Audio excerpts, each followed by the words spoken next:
Kisah tenggelamnya harta si Qorun. Kisah ini disebutkan dalam Al-Quran Surat Al-Qasas ayat 76-83. Dalam kisah ini, Allah memberikan pelajaran tentang seseorang yang suka membanggakan diri selama hidup di dunia dan pada akhir hayatnya terkubur bersama harta bendanya. Al-Kisah, di suatu daerah dekat Mesir, hiduplah seorang laki-laki yang sangat miskin bernama Qorun. Diketahui bahwa laki-laki ini adalah sepupu Nabi Musa, anak dari paman Nabi Musa yang bernama Yashar, adik kandung Imran, ayah Musa. Suatu hari, Qorun dikunjungi oleh seseorang. Ternyata yang datang adalah Nabi Musa. Beliau datang berkunjung untuk menanyakan kabar saudaranya itu. Assalamualaikum warahmatullahi wabarakatuh. Waalaikumsalam warahmatullahi wabarakatuh. Wahai saudaraku, bagaimana kabarmu? Seperti inilah keadaanku, wahai Musa.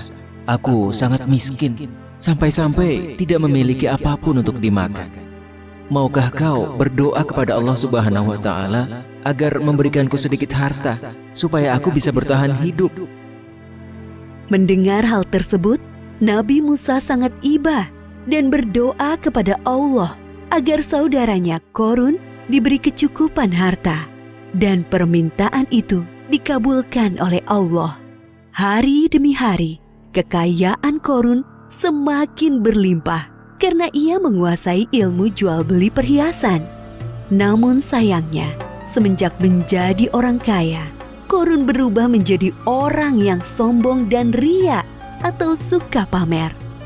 Wahai Qorun, aku diperintahkan oleh Musa agar kau menyedekahkan sedikit dari hartamu untuk kepentingan amal. Enak saja, semua harta ini aku kumpulkan dengan susah payah, dan kalian datang untuk memintanya dengan mudah. Kau sangat sombong, wahai Qorun. Kami hanya meminta sedikit untuk diberikan kepada orang yang membutuhkan. Lagi pula, kekayaanmu tidak akan bertambah tanpa seizin Allah. Berani sekali kau berkata seperti itu. Pergilah, jangan datang lagi kemari. Kedua utusan Nabi Musa meninggalkan rumah Qorun dan melaporkan kejadian itu kepada Nabi Musa. Hartaku sungguh sangat banyak. Tidak ada seorang pun yang bisa mengambilnya dariku. Sekarang, aku adalah satu-satunya orang terkaya di Mesir. Setiap hari, Qorun selalu membanggakan dirinya. Ia sering berjalan-jalan keluar istana, mengenakan pakaian mewah, dikawal oleh para pria perkasa untuk berkeliling memamerkan kekayaannya. Untuk membawa kunci-kuncinya, tak sanggup hanya dengan satu pelayan yang berotot kekar. Wah, lihatlah Qorun itu. Sekarang ia sangat kaya. Jubah yang dikenakannya berlapiskan emas yang sangat berkilau. Benar, saudara. Tapi sayangnya dia sangat sombong. Ia lupa bahwa semua harta itu milik Allah dan akan kembali kepada Allah. Nabi Musa dan pengawalnya mendatangi Qorun di sebuah pasar tempatnya berjual beli emas. Wahai Musa, apa yang membuatmu jauh-jauh datang menemuiku? Kalau kau kesini hanya untuk meminta emas-emasku, sebaiknya pulanglah. Aku tidak akan memberikannya sepeser pun kepadamu. Wahai Qorun, tidak ingatkah masa lalumu?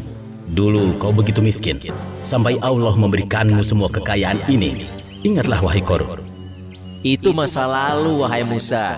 Semakin hari hartaku semakin bertambah. Semua itu terjadi karena ilmu dagang yang aku pelajari, bukan karena Allah. Qorun tetap bersikukuh, tidak mau menyedekahkan hartanya karena menganggap semua harta yang dimilikinya adalah hasil kerja kerasnya selama ini.